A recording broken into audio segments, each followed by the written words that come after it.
las anteriores mesas es la visión institucional de las TIC, ¿no? Lo que también me permito hacer es una especie de pequeño resumen que se le pide a las TIC o cómo se ven las TIC desde esas tres visiones. Entonces he ido tomando una serie de notas que nos dijeron ayer los directores de informática, ¿no? Los directores de los servicios de TIC. Pues por ejemplo se nos decía que las grandes decisiones políticas o las grandes decisiones en la universidad requieren siempre el soporte tecnológico. Es una cosa a tener en cuenta. Luego también se nos decía que el valor de las TIC en una organización está influenciado por el conocimiento que de esas TIC tiene la dirección de la organización. Es decir, según lo que se sepa de las TIC en la organización, así estas se podrán desarrollar más o menos. Ese sería mi resumen de lo que ayer se dijo. Desde el punto de vista de la docencia, se nos daba un aviso, que es el siguiente, que los nuevos paradigmas de aprendizaje, de formación que se están desarrollando, implantando en las universidades, son fuertemente dependientes también de la tecnología. Es una cuestión a considerar. Y luego también porque la formación y la difusión de las herramientas disponibles para la docencia es un aspecto crítico, que hoy ha coincidido, el estudiante que hablaba hace un momento, pues resaltaba un poco la dificultad que tienen para saber las herramientas TIC a disposición de los estudiantes. ¿Qué se nos decía desde el ámbito de la investigación? Yo lo resumiría en lo siguiente. Hay una gran necesidad, una fuerte necesidad de TIC en dos ámbitos, para la gestión de la investigación y el propio soporte tecnológico a la investigación que necesitan los investigadores, que además depende mucho de la naturaleza de la investigación o de los grupos de investigación de los que se trata. Por tanto, hay un condicionante que es la variedad de estos ámbitos. Y finalmente, perdona que insista un poquito más, desde el ámbito de la extensión universitaria y del ámbito de la gestión, un poco ahí combinado, se nos sugiere que seamos las universidades más inteligentes, a través de las TIC, lógicamente, para contribuir a la sociedad, desde múltiples ámbitos, por ejemplo, la protección del medio ambiente, desde la eficiencia energética, aportando más transparencia a esa sociedad que nos financia, y luego también que nos impliquemos en el fomento de la cultura digital y de las competencias informacionales. Y de ahí un poco pues, contribuir a la empleabilidad. Es decir, esta visión o ese resumen que yo me he permitido hacer, no sé si se ha acertado o se ha acertado, pues es un poco lo que ahora queremos integrar, o sea, al más alto nivel de nuestras instituciones, de nuestras universidades, cómo vemos las TIC. Y ya sí que doy paso a Carlos en primer lugar. Muchas gracias. Buenas tardes a todos. Primero también me quería agradecer a la sectorial por darme la oportunidad de estar aquí. Como ha dicho, yo soy actualmente, la verdad que no sé lo que soy, creo vicerrector en funciones, porque ha habido elecciones ya en mi universidad. El equipo está nombrado, no está todavía no tomado posesión, entonces estamos en esa fase de transición. Llevo con vosotros estos últimos 4 años viniendo a la CRUETIC, entonces ha sido para mí una gran experiencia y agradezco haber tenido esa oportunidad. Y también le agradezco a la nueva vicerrectora que tengo aquí presente, pues que haya aceptado el cargo y que tome las riendas. Seguro que lo hará muy bien. Espero que lo haga mucho mejor que nosotros.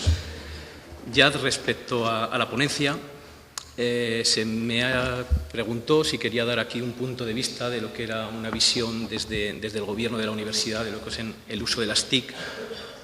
Hombre, tengo muchas opiniones y tengo bastantes experiencias, que podría, unas más agradables y otras menos, pero vamos a intentar resumir un par de ideas que había preparado, ¿no?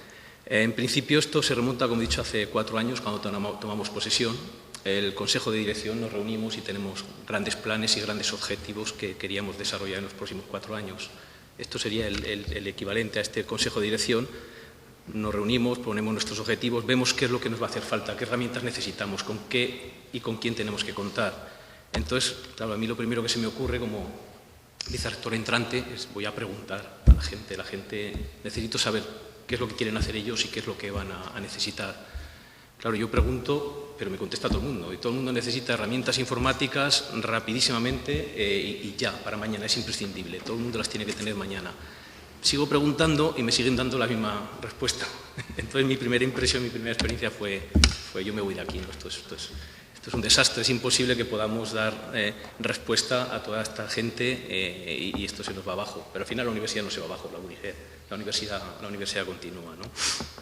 La siguiente fase es ya, dice, bueno, nos ponemos la armadura, cogemos las armas y empezamos a intentar batallar y resolver los problemas que se resuelven. Ya nos reunimos con el equipo del vicerrectorado, aquí ya cuento con un espléndido equipo de gente, el servicio de informática.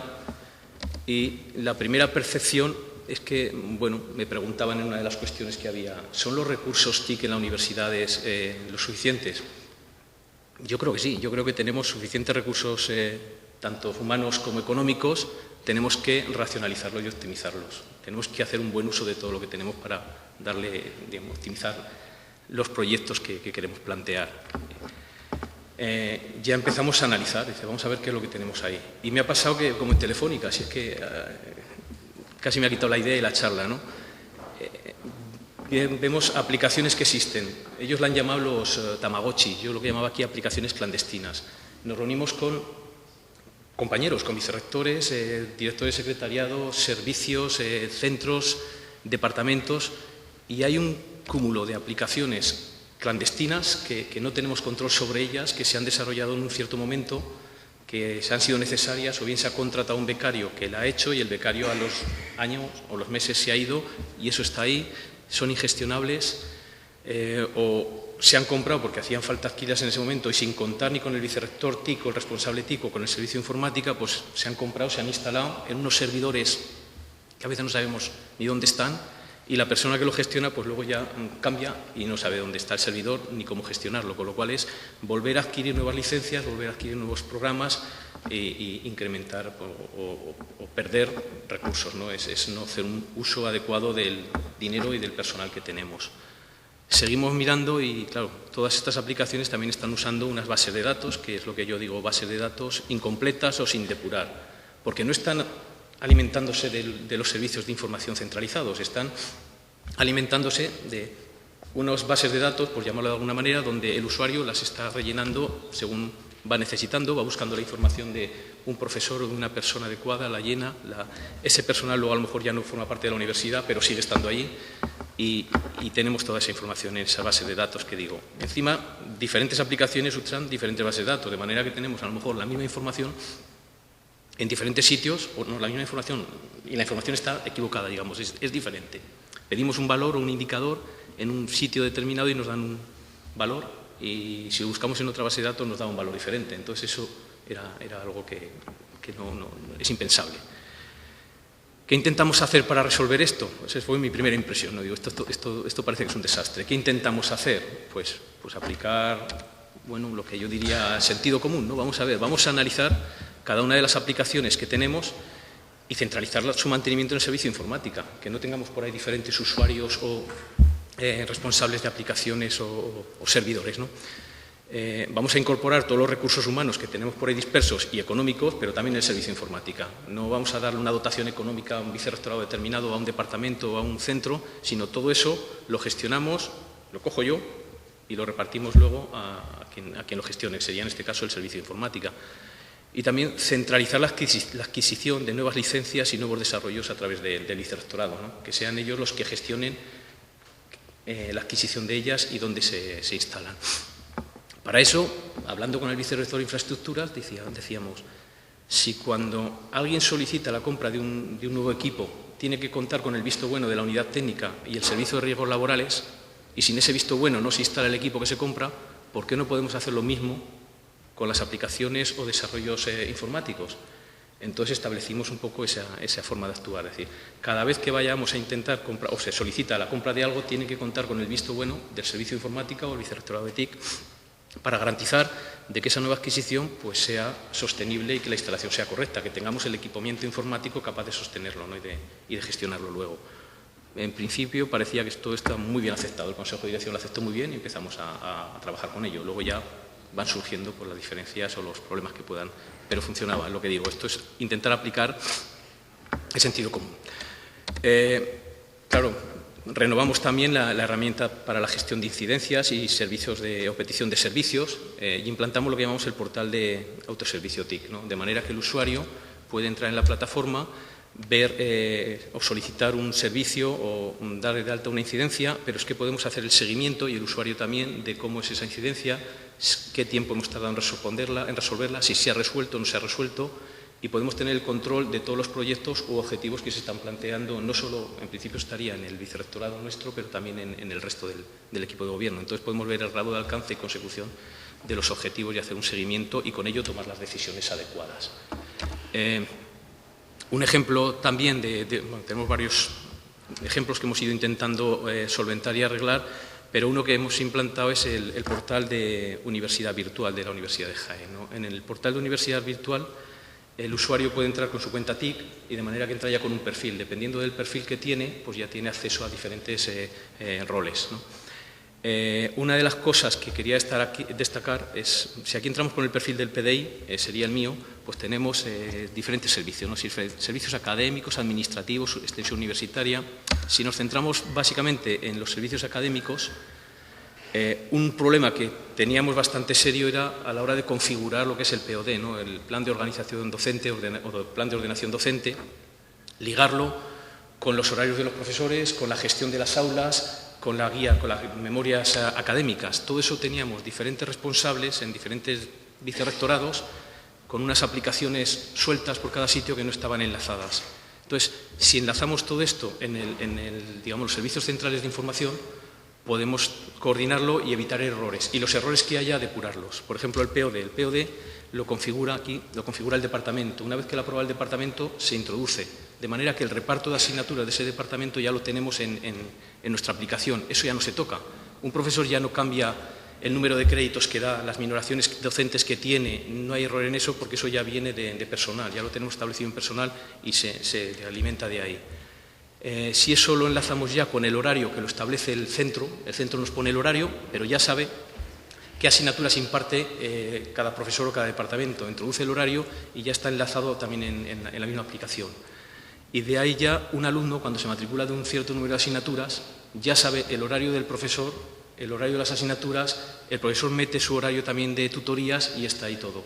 Y limpiamos posibles errores que pueda haber de aulas equivocadas, departamento de erróneos, ese tipo de información.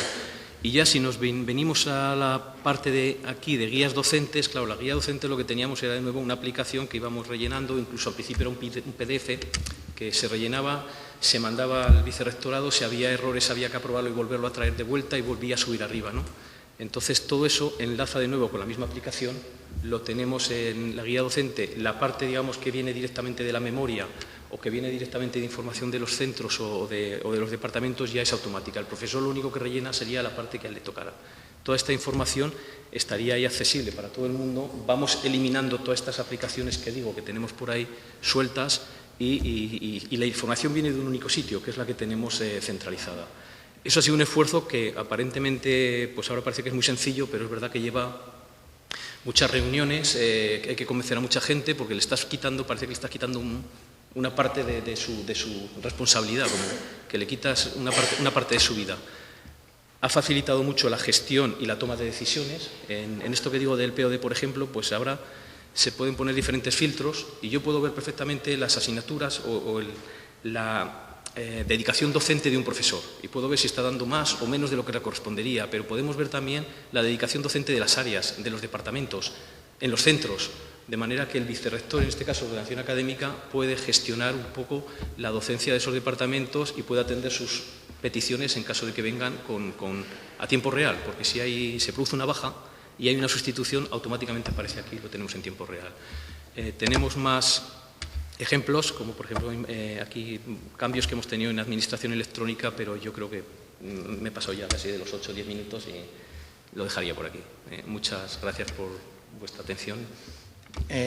Reiterar las gracias por estar aquí, que yo además a la Universidad de Castilla-La Mancha le debo la fuente principal de talento de mi organización en este proceso de conseguir en esta región que el Gobierno regional tenga la figura de un CIO que sea el máximo responsable transversal de todos los temas relacionados con los servicios digitales. Pongo institucional entre interrogantes, porque si hubiese algo provocador o transgresor en lo que diga, pues me sea atribuido exclusivamente a mí, porque me han dado permiso para decir lo que realmente piense al margen de mi rol institucional. Pues bueno, cuando empezó la legislatura, ante este mandato, esta encomienda de hacer esta consolidación pionera, pues lo primero que hice fue un análisis, un diagnóstico de cuál era la situación, pero como tenía 20 y tantos años ya de experiencia en procesos de consolidación TIC, me centré mucho en la parte organizacional, en la parte transformacional de las personas, que es lo que más cuesta.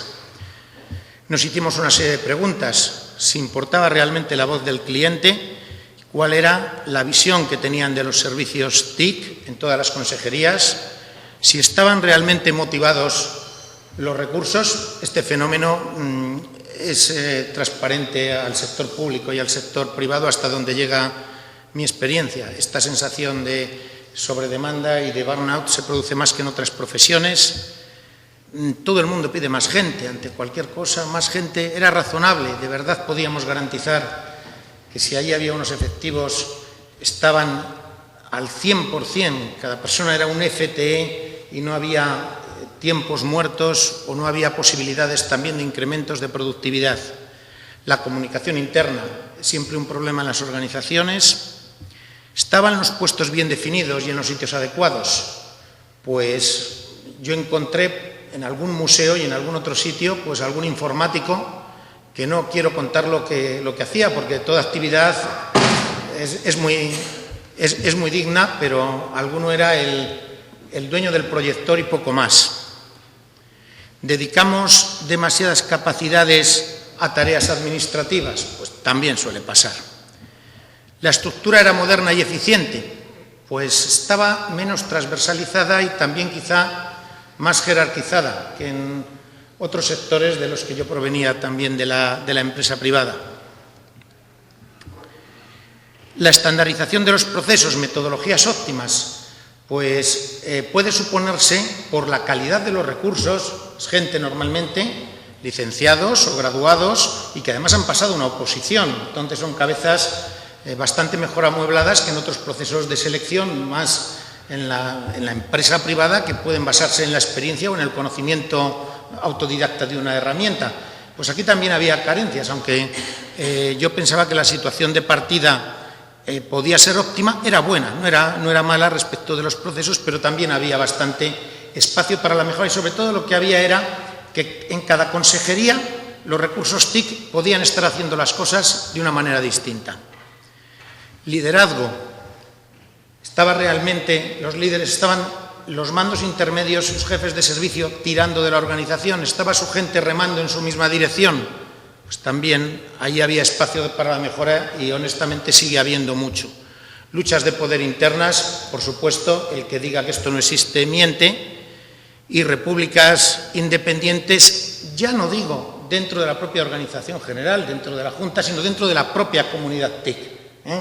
Los del software libre, los del SAP para todo, en fin, eso también existía.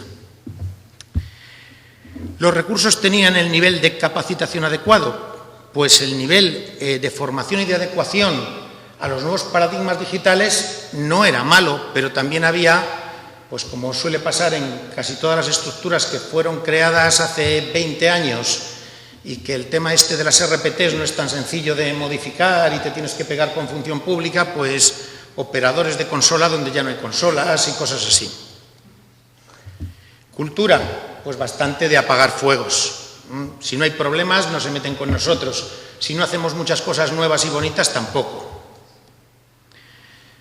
¿Hacíamos lo que hacía el mercado o a veces íbamos contracorriente?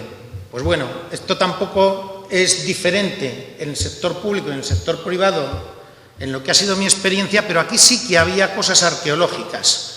Hubo un consejero, un viceconsejero que esto lo quiso así, esto engordó, y entonces el ir con el paso cambiado hacía que pudiésemos estar manteniendo un auténtico dinosaurio que come muchos recursos, no solo ya económicos, sino también de talento, de recursos talentosos de la organización, en una cosa que realmente pues, no iba a poder tener futuro o no iba a poder tener la evolución deseada. El mix de recursos apropiado, pues bueno, debo ser la segunda empresa TIC de Castilla-La Mancha por número de informáticos, unos 400. De esos 400, 250, de los que me llegaron en la consolidación, tenían la noble función, que es muy noble, de atención a usuario, pero no estaban exclusivamente atendiendo a usuario. Entonces, en lo que es cualquier estructura TIC tradicional, donde repartes entre lo que es producción y desarrollo, o servicios y soluciones, o cualquier modelo de distribuir plantilla, esto estaba mal balanceado. También por la estructura periférica y por determinadas consejerías que tenían muchos informáticos, consejerías no TIC, etcétera. ¿Cómo se gestionaba la capacidad y la demanda? Pues había sobredemanda, como en todos los lados. Esto todo el que viva en el mundo de la tecnología, pues sabe que si tuviese más recursos económicos y más personas, pues haría muchísimas más cosas de las que ya tiene cliente. Eso era posiblemente solo la punta del iceberg. ¿Cuál era el reto? Pues el reto no era cambiar el avión, porque el avión no se podía cambiar. Las personas que estaban en las RPTs de las consejerías adscritos a los puestos TIC eran las que eran, el presupuesto TIC que tenía cada consejero era el que era, y el portfolio de aplicaciones, más de 1.300 aplicaciones, pues eran las que ya había. El reto realmente era ser capaces de cambiarle las alas al avión, teniendo en cuenta que no solo no podíamos aterrizar, que en otros sitios te dan permiso, sobre todo cuando haces cosas desde cero para hacer una parada técnica, sino que no podíamos disminuir la velocidad de crucero, porque cuando llega un equipo de gobierno nuevo quieren muchas cosas, y hay cosas que a lo mejor las quieren distintas, y porque además ya existía la demanda tecnológica estructural subyacente. Este fue uno de nuestros lemas, esta frase con doble sentido: haz que aquello funcione o pon la tecnología de la información a trabajar. Nuestro sistema planetario, veo por aquí a mi antecesora que lo conoce muy bien, pues era que había una dirección general de tecnologías que era transversal. Esa dirección era una dirección eficiente, proveía a toda la Junta muchos servicios transversales de telecomunicaciones, del correo electrónico, de portales, pero esencialmente la realidad era que cada consejería, reportando de la Secretaría General, tenía un jefe de servicio de informática con una dotación de informáticos y un presupuesto TIC. Los tamaños que veis son orientativos, es decir, si esto fuese un diagrama de burbuja real por cabecitas o por presupuesto, la bola del SESCAN sería un poco más grande, la de la informática del Servicio de Salud, y posiblemente pues la Consejería de Fomento sería un poco más pequeña que la de Agricultura, pero bueno, esto da una idea de cuál era el ecosistema planetario inicial. Una dirección transversal con pocas funciones y aproximadamente el 20 o el 25% de los informáticos que tenía la Junta. La hoja de ruta, que se aprobó en otoño de 2011, pues era realizar una prueba de concepto de que la consolidación iba a funcionar. La segunda fase, cerrar todos los centros de datos de las consejerías, unificar los recursos humanos y materiales y presupuestarios, consolidar después los servicios y luego integrar el SESCAM. Ese es uno de los retos donde se ha avanzado bastante, pero todavía hay muchos hitos pendientes. Resultados. Pues bueno, había más CPDs que consejerías, correspondía casi a consejería arqueológica. Si Cultura solo fue una consejería, se hizo CPD, el consejero se hizo un CPD, si luego volvía con Educación no se cerraba ninguno, entonces ya tenías el de Educación y el de Cultura. Así funcionaba. Entonces, históricos, fruto un poco de la arqueología, había 16 centros de datos con, y pongo aquí dos ejemplos, bastante poco nivel de madurez. Podías encontrarte un switch encima de un tronco, lo cual es muy castellano manchego, ¿verdad? Y además, si eso se encharca, Y el otro, no quiero enseñaros la maraña de cables, no se ve muy bien, pero detrás hay un gato negro. En el CPD había un gato. No me digáis, imaginad, ¿verdad? Las 26. Esto es lo que nos encontramos cuando dentro de la organización, en la Dirección General de Tecnologías, teníamos inaugurado desde 2008 un CPD que podía estar en torno al 30% de la capacidad, según hagas los cálculos por número de racks o por teniendo ya en cuenta la posibilidad de crecer en nube, que ocupa bastante menos espacio, consume menos frigorías, menos cabeas para los grupos electrógenos, para los trafos, para las UPS, para las baterías. Ahí estaba y había espacio y potencial. Era, los que vengáis más del mundo de los CPDs, era casi un Tier 3. Era un CPD muy digno y con capacidades suficientes. Bueno, así es como está ahora. Le han llegado más de 80 racks, donde, salvo servidor y la presidenta, lo demás es como está todos los días. Es decir, son hileras. He puesto deliberadamente esta foto porque no tengo otra con el CPD lleno, pero considero importante, y esto lo tenemos que aprender todos, la venta interna. La venta interna. Si nuestros mayores no son conscientes de la importancia de nuestro trabajo, tenemos un problema. Tenemos un problema porque luego cuando llegan las prioridades en los consejos de gobierno, ¿verdad?, los recursos humanos y materiales no llegan igual. Entonces, aquí había el debate, porque ese CPD no fue pensado para consolidar todas las consejerías, de si cabía y no cabía, o no cabía. Entonces, hubo gente técnica muy buena que decía que era imposible consolidar todos esos 16 allí. Pues bueno, al final, resumiendo, fue posible por dos cosas. Una, por la miniaturización de los semiconductores, de los servidores, del almacenamiento y demás. Esa fue una de las razones. Y otra, porque solo haciendo los quick wins de eliminación de cosas duplicadas, de un servidor que solo tenía una aplicación en origen y que lo podíamos integrar, solo haciendo quick wins de consolidación que no retrasasen la fecha de traslado de cada uno de los CPDs, solo estaba permitido hacer consolidaciones en origen bajo esa premisa, sin cambiar el deadline, cayeron 20 y tantos racks por el camino. Por tanto, de los 100 y pico que nos tenían que llegar, unos 110 llegaron 80 y tantos. El resultado, esto tampoco fue gratis. Primero recibí del Consejo de Gobierno el permiso para consolidar los CPDs en uno. Luego, después, con agosticidad, ya recibí a todos los informáticos de todas las consejerías. Se aprobó una ley por la cual todos los cuerpos TIC pasaban a depender orgánica y funcionalmente de la Dirección General, y esta es la organización actual. La gestión presupuestaria, sociedad digital, es esencialmente lo que ya estaba en la Dirección General, o sea, los servicios de telecomunicaciones, de radiodifusión e inspección, también los temas de las radios, de las teles, de la banda ancha y los servicios de sociedad de la información, lo que tiene que ver con los parques tecnológicos, con BILIP. Y las dos cajas que veis abajo a la derecha, ahí es donde están esencialmente la masa crítica, digamos, de los informáticos que yo les robé a los consejeros, esencialmente. Entonces, entre 210 y 230, esa horquilla, es la gente de atención a usuarios y de infraestructura tecnológica. Y 120, 130 soluciones TIC, pero que no solo hacen desarrollo, sino también mantenimiento, soporte, evolutivos y adaptativos de aplicaciones. Sigo considerando que hay un pequeño desbalanceo.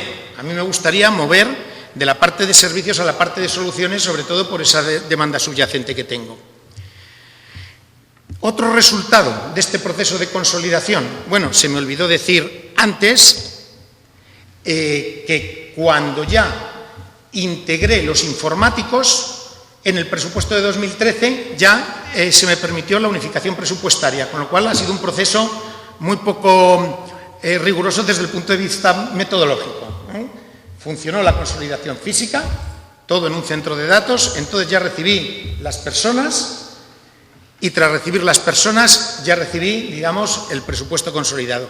Posicionamiento ante la CORA, pues que de las 9 medidas que propugna el informe CORA para las TIC, solo ese proyecto nos permitía cumplir el 100% de 5 y avanzar mucho en las otras 4. Tenemos un marco de buen gobierno, centralizado, la Dirección General ya lo tenía para sus recursos, pero ahora es transversal, ahora es para todos los recursos TIC.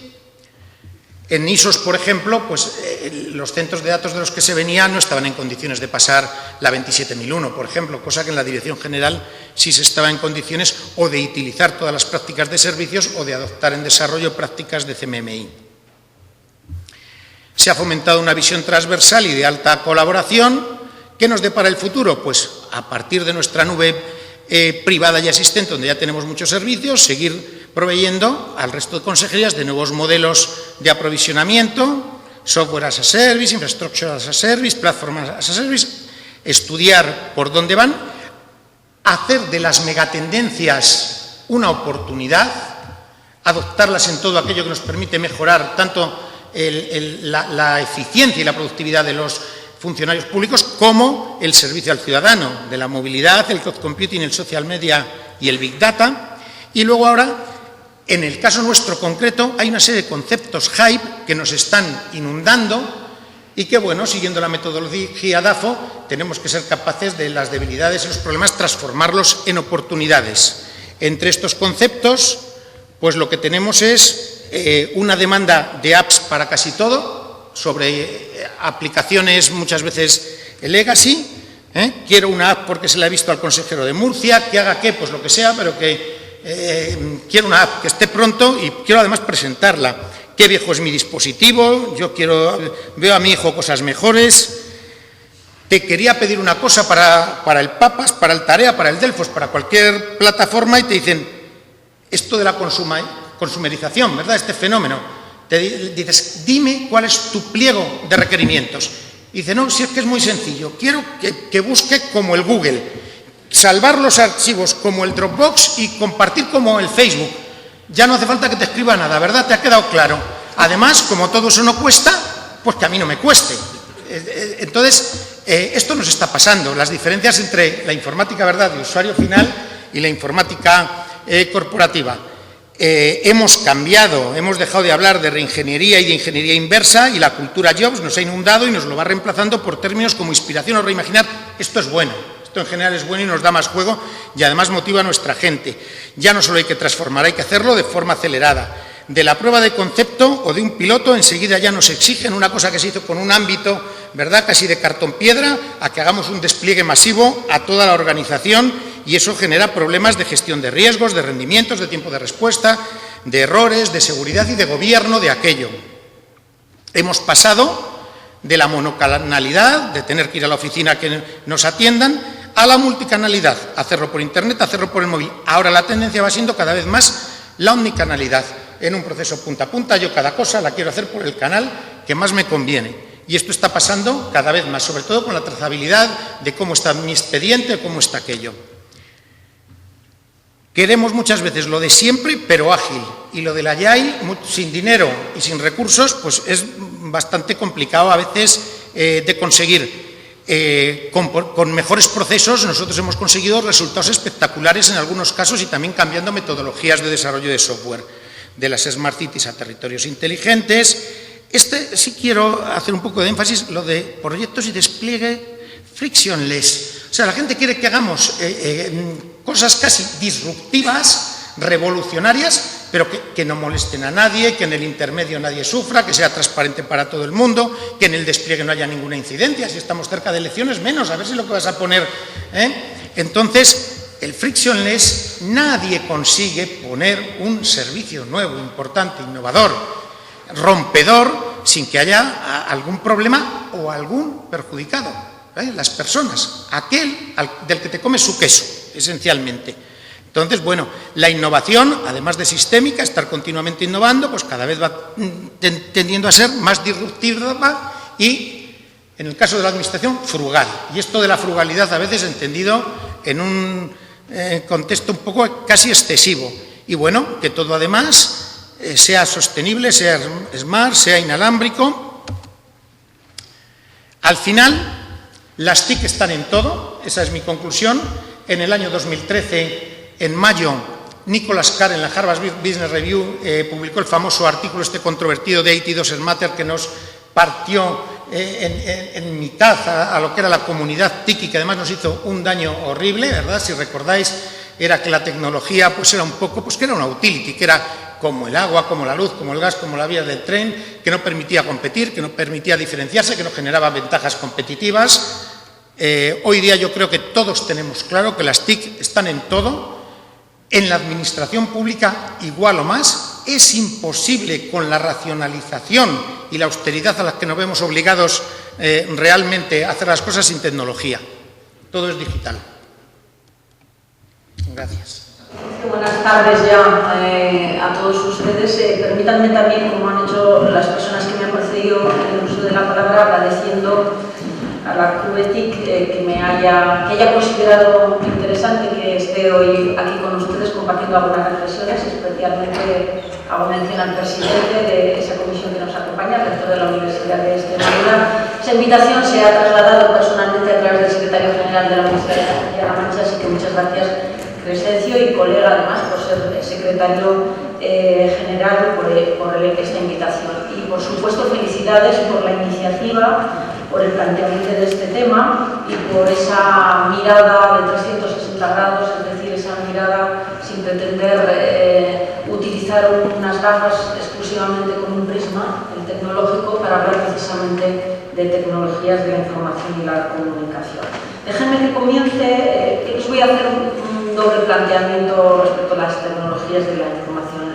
Haré un planteamiento en términos del enfoque tecnológico y otro en términos de las paradojas de la tecnología, partiendo un poco del perfil que han descrito en la presentación. Yo soy en estos momentos, o mejor dicho, no soy, estoy de Secretaría General de una universidad. Mi formación es jurídica y por lo tanto cuando me aproximo a las tecnologías me aproximo desde estas barreras de entrada que todo jurista tenemos, pero también desde el planteamiento de alguien que forma parte de un equipo de gobierno y por lo tanto que ejerce con más o menos fortuna el liderazgo de una organización o participa en la definición y en la configuración de la planificación estratégica de una organización y en la cual, por lo tanto, las tecnologías juegan un papel relevante. Por lo tanto, nunca olviden en todas mis aproximaciones este punto de partida. Pero déjenme que comience haciendo una reflexión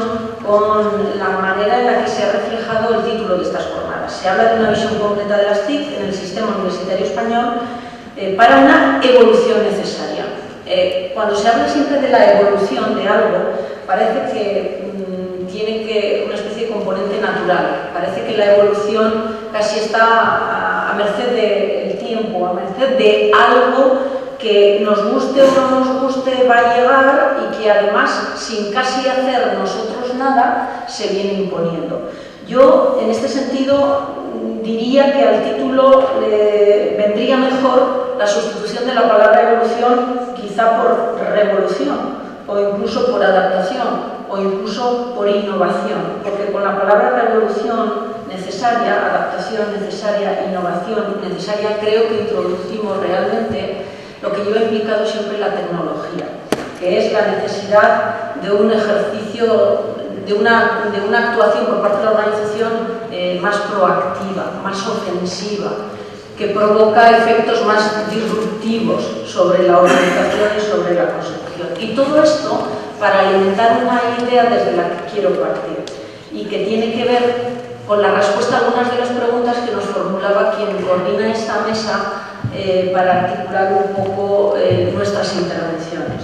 Yo sí creo que la tecnología, y creo que no soy la única en la sala, obviamente, la tecnología de la información y de la comunicación incrementa valor añadido en cualquier organización y por lo tanto también en la universidad. Es más, ayuda al posicionamiento de la universidad. El sistema universitario español, que duda cabe, tampoco les voy a ofrecer ninguna primicia en este sentido, está sufriendo una revolución, una evolución también a pasos agigantados. Hemos conocido un sistema universitario español muy determinado en el que en las universidades somos de una manera y probablemente en muy pocos años el sistema universitario español, o mejor dicho, ya el sistema universitario español ya no es como lo hemos imaginado.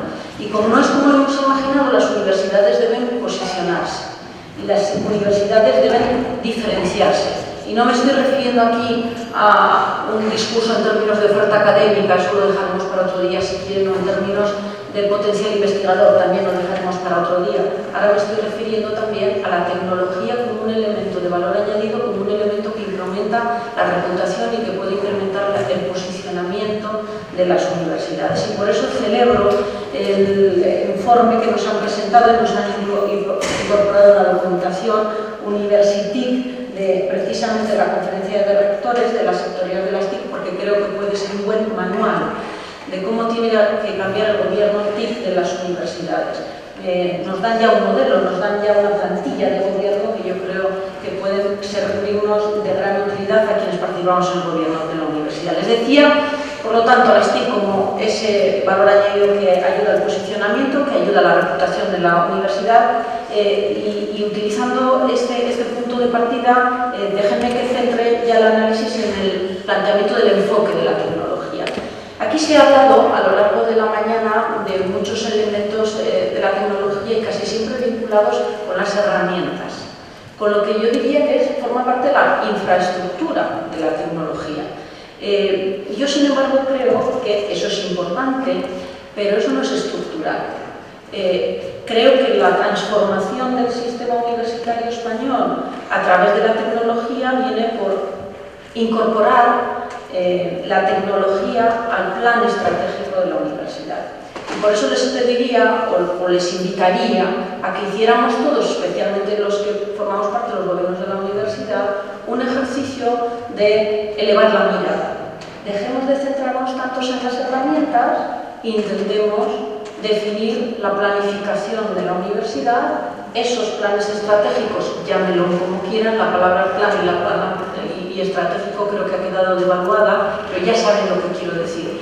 Cuando una universidad se pregunta qué quiere ser de mayor, dónde quiero encontrarme, cómo quiero ser dentro de 10 años, y como hay que planificarlo, tengo que empezar a tomar decisiones hoy, la tecnología debería estar incorporada en ese grupo de reflexión en el que participan miembros del equipo directivo, stakeholders, etcétera, etcétera, y donde la tecnología debe estar presente siempre. No como herramienta, no si tenemos esta base de datos, esta otra, esta app o esta...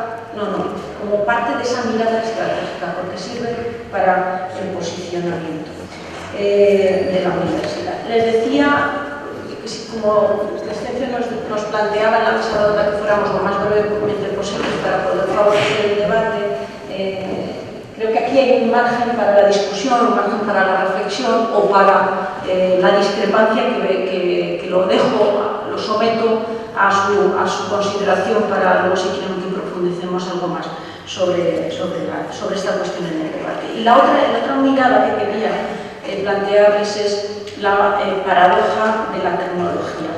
Cualquier organización, o mejor dicho, el gobierno de cualquier organización, y estamos ante un análisis institucional de la universidad, consiste básicamente en que un grupo humano se reúne con la voluntad de gobernar ciertos acontecimientos e impedir, mediante distintas herramientas, mediante distintos elementos, las arbitrariedades, el error, ganar eficacia, ser capaces de resolver los desafíos que nos plantean nuestros usuarios, en nuestro caso nuestros estudiantes, la sociedad, ¿no? El tejido industrial y empresarial que espera no sé qué cosas de la universidad, etcétera, etcétera. Bueno, pues si ese es el desafío también del gobierno de la universidad, tendremos que ver también qué papel juega la tecnología en ese nivel.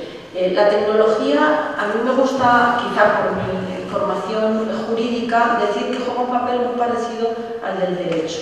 Determina un poco el marco de juego. Y además, cuando una organización tiene unas reglas jurídicas que son modernas, que son capaces de responder a los problemas que la organización tiene en ese momento, esa organización es más eficiente. Cuando una organización tiene una estructura, una infraestructura tecnológica más acorde con los desafíos que esa organización tiene hoy, tanto en la docencia como en la investigación, como en la transferencia, como en la extensión universitaria, que son las grandes misiones de la universidad, esa universidad, ese gobierno de esa organización está en mejor disposición de gobernar todos esos acontecimientos y hacerlo de forma más eficiente, dando mejor respuesta a los usuarios y por lo tanto eliminando también la arbitrariedad y la falta de eficacia.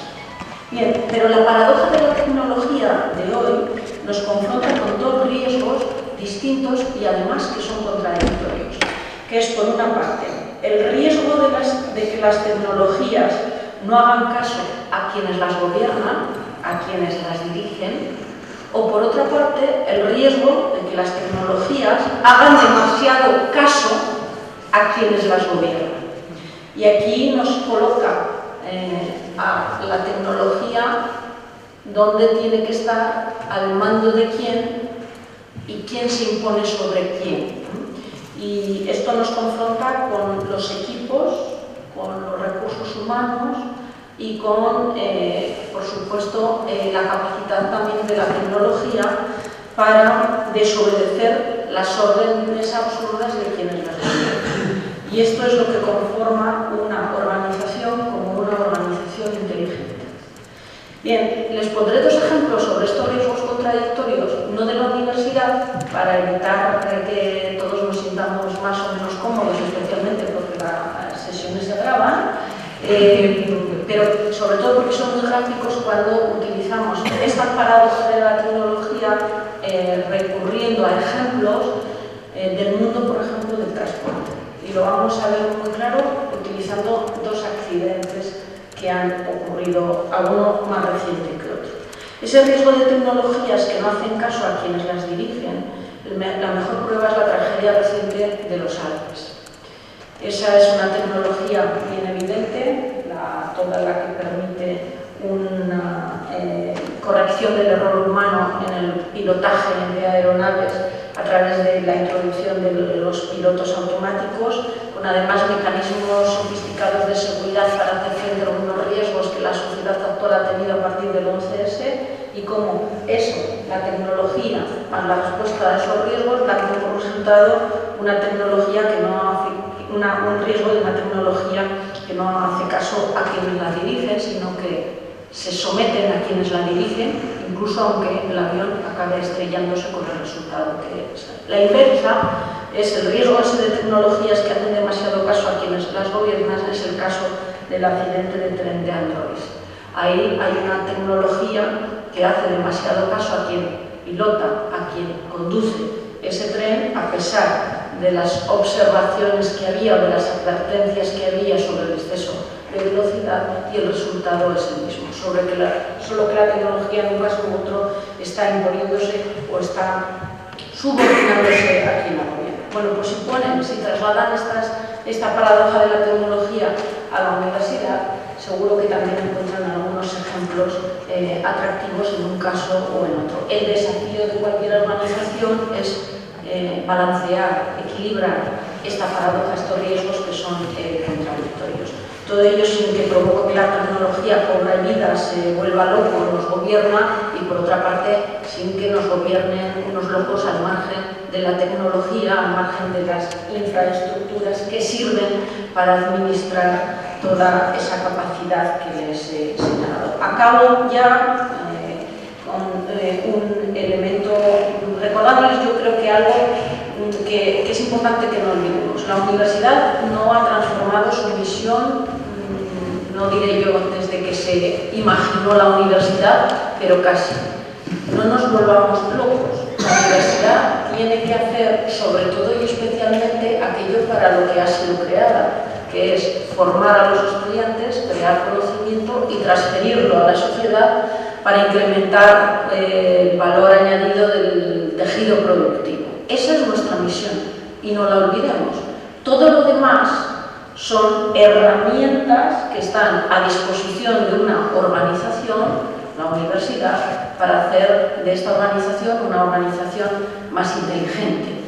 Y esa es la mirada que, a mi juicio, quizá más elevada en el sentido de desapegada de las herramientas que, siendo útiles, y aquí ya estas tienen el valor tecnológico que tienen y se necesitan a los expertos y se necesitan a los servicios informáticos y se necesitan a los agentes TIC con los que a veces, al menos los juristas, no nos resulta fácil la comunicación, pero que eso se puede resolver sin mayor problema a través de simplemente traductores y en ocasiones los vicerrectores de tecnología. Eso es lo que son facilitadores de la comunicación entre el equipo que gobierna y el equipo técnico que necesita esa aproximación, pero no olviden nunca que de lo que estamos hablando es de gobernar una organización y por tanto de planificar esa organización, y la tecnología es sobre todo especialmente una infraestructura más que tiene que estar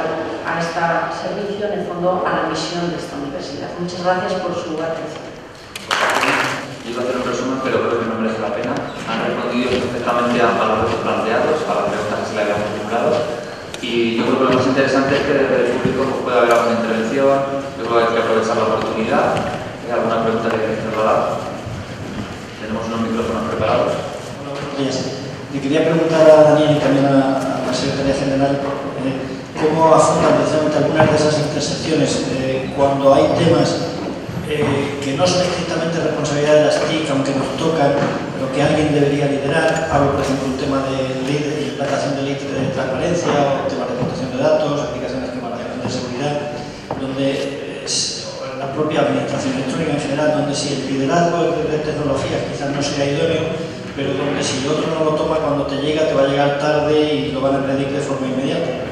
¿Cómo resolver, tanto en el caso del CEO de la comunidad autónoma o del proyecto de los secretarios generales, cuando algunos de esos temas que ocurre, si veis que los lideran los tecnólogos, hasta qué punto nos dejáis avanzar en ese terreno para luego liderarlo?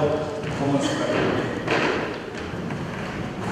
Sí, yo creo que hay casos y casos, donde tienes prescriptor bueno, yo soy partidario que el prescriptor esté en el otro lado.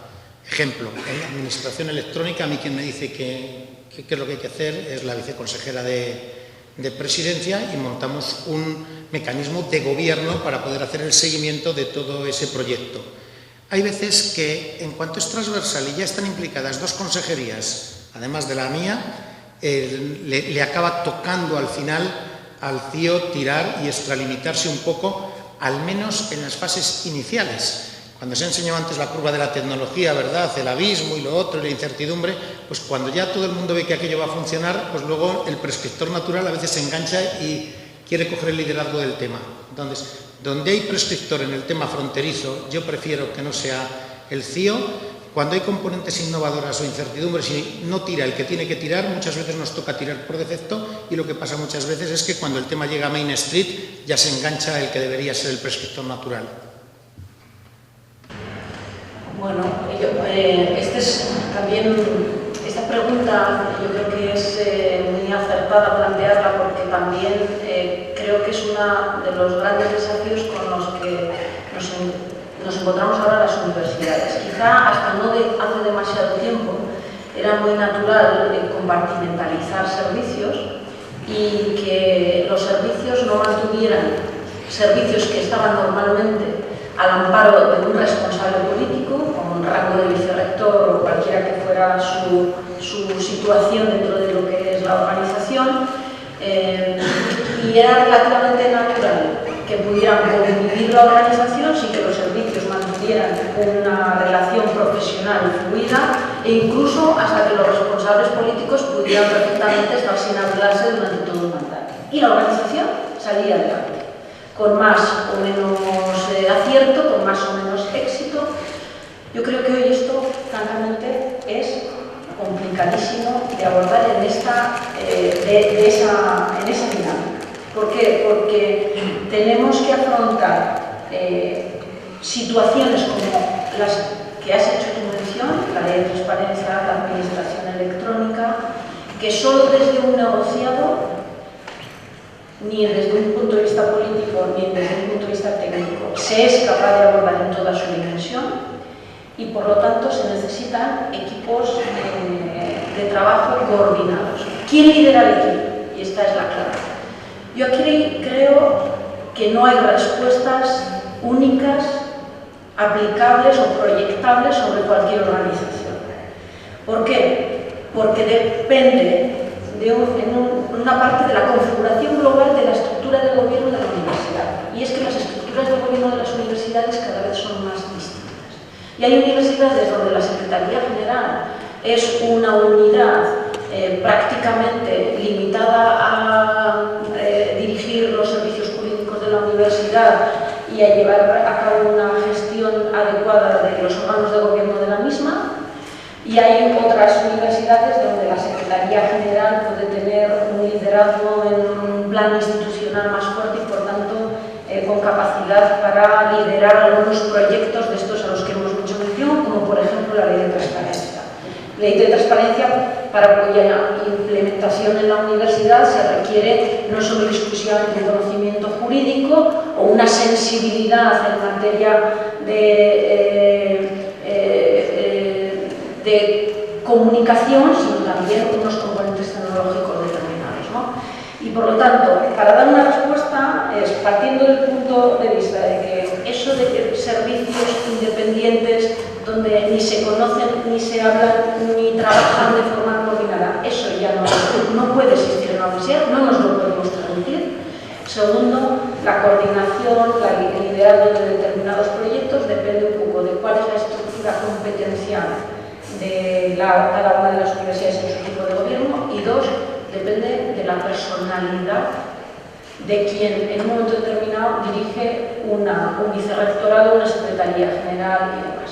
Yo les puedo poner algún ejemplo. Está aquí el responsable del servicio informático de la Universidad de La Rioja, y por no entrar en detalles muy concretos, pero sí que él sabe que hemos vivido juntos algunos episodios de cómo afrontar situaciones en las que en principio quizá lo natural es que hubieran sido lideradas por un componente político vinculado con cuestiones tecnológicas en la universidad, y en un momento determinado la reunión de trabajo se ha liderado por otro servicio o por otro vicerrectorado, por una secretaría general, porque, bueno, porque la aportación, porque la mirada, porque la personalidad de unos o de otros se ha impuesto. Yo creo que eso también es, lo citaba un poco el responsable de la Junta, ¿no?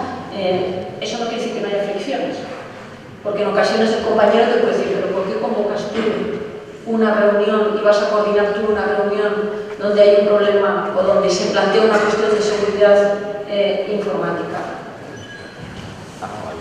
Bueno, y puede haber respuestas que justifiquen una u otra, ¿no? Pero yo creo que depende, no hay respuesta unívoca. Yo soy partidaria de que desde Secretaría General, no diré que tengo una vocación más expansiva de la de dirigir únicamente los servicios jurídicos y liderar el buen funcionamiento de los órganos de gobierno de la universidad.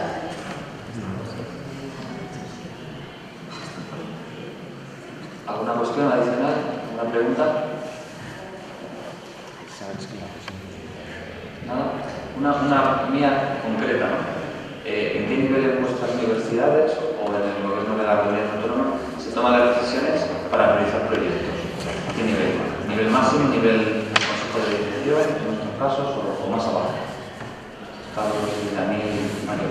En lo que es el gobierno de la comunidad autónoma, desde que existe la figura del CIO, pues claro, aquí con las estructuras de las que partías no podíamos generar organismos nuevos pues para los mecanismos, lo que es una PME, una gran corporación, o lo que son los mecanismos de gestión de la demanda. Entonces, aprovechamos, digamos, ya dos foros existentes. Lo que llamamos el consejillo, que es el Consejo de Secretarios Generales previo al Consejo de Gobierno. Si el Consejo de Gobierno es los jueves, este suele ser los martes, y ahí es donde el CIO periódicamente lleva los temas nuevos de tecnología y el seguimiento. Y luego había un comité de administración electrónica que se llamaba la CAESTA, que también forma parte de él la viceconsejera de Presidencia y los secretarios generales, que era para administración electrónica.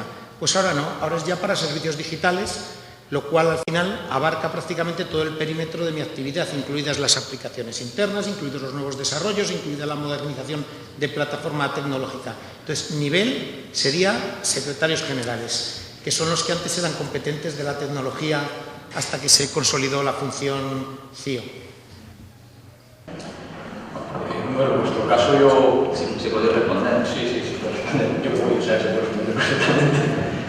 La priorización de proyectos se realiza a nivel del vicerrectorado, pero se tiene una reunión entre el equipo de autogobierno del vicerrectorado con el jefe de servicio también, y que se debate, se plantea la decisión final de vicerrectorados. Recuperando otra vez el enfoque de las tecnologías como parte de la planificación estratégica de la universidad, como parte de la dimensión estratégica de la organización y no solo centrado en las herramientas, yo creo que esa dimensión supra tiene que estar focalizada en el Consejo, en el equipo de gobierno. Esa estrategia debe tener un diagnóstico, debería tener un contacto con las herramientas que uno necesita para hacerla factible, establecer un cronograma para su implementación, dotarle de una planificación en términos también presupuestaria, hacerle frente a la obsolescencia de esas herramientas. Es decir, ese cronograma debería ir anticipándose a decisiones que luego son de corte más casi automático. una vez aclarada, una vez señalizadas cosas en la estrategia, todo lo demás se puede tomar a un nivel más técnico. Pero ese otro nivel macro tiene que estar, entiendo, en el Consejo Directivo. Aquí hay un problema. ¿Qué pasa si en el Consejo de Dirección no hay, digamos, un vicerrectorado con competencias en tecnología, así definido? Alguien podría pensar que las cuestiones de tecnología nunca son abordadas en un equipo de gobierno y, por lo tanto, no hay oportunidad de hacer una defensa y una planificación, incluso una priorización, sobre todo cuando hay compromiso de gasto, porque es que estas herramientas de las que estamos hablando son caras, hay una guerra de herramientas y una guerra de servicios entre la herramienta que necesita el docente, perdón, la gestión académica y que necesita la unidad de proyectos europeos, y a su vez hay una guerra en torno a las ofertas comerciales, y a su vez hay una guerra en términos de los que creen en el software libre y los que no, y ese es también un elemento, yo creo que atractivo a aclarar. ¿Dónde tiene que estar la competencia tecnológica y cómo tiene que estar visualizada en un equipo de gobierno? En un vicerrectorado es una competencia del rector, es una competencia transversal que puede estar. Bueno, ese es un tema que yo creo que hay tantas manifestaciones casi como diversidad. Incluso en la Secretaría General. La Secretaría General, como seguro será tu caso. Perdón. Yo comparto un poco vuestras respuestas y yo había dicho depende, ¿no? Es verdad que los proyectos con más relevantes, de mayor calado, pues que son más estratégicos, se tienen que llevar al Consejo de Dirección, donde debe haber instrumentos que nos ayuden, pero que también nos genera un poco más de disciplinas que son las carteras de proyectos, ¿no? Estudios de viabilidad, etcétera. Y bueno, tiene que haber un mediador, tiene que haber esa figura que sea capaz de explicar, de aportar algo más para que no sea una fría decisión de si invierto o no invierto, ¿no? Pero eso en el fondo también pasa con otras herramientas, que lo hablábamos antes. Son unas herramientas como son las infraestructuras basadas en el ladrillo, es decir, pues al final tiene alguien capaz, que ser capaz de explicarte cómo se montan, cuándo se podrán utilizar, qué cosas tienen, etc. ¿no? O sea, que la pregunta tendría como respuesta depende, pero bueno, hay que formalizar un poco y que el equipo de dirección sea más capacitado, pues porque está gobernando en el fondo, tendrá que conducir las cosas para donde quiera. Bueno, ¿alguna última cuestión? Si no, pues agradeceros muchísimo y felicitaros por vuestras intervenciones. Y yo creo que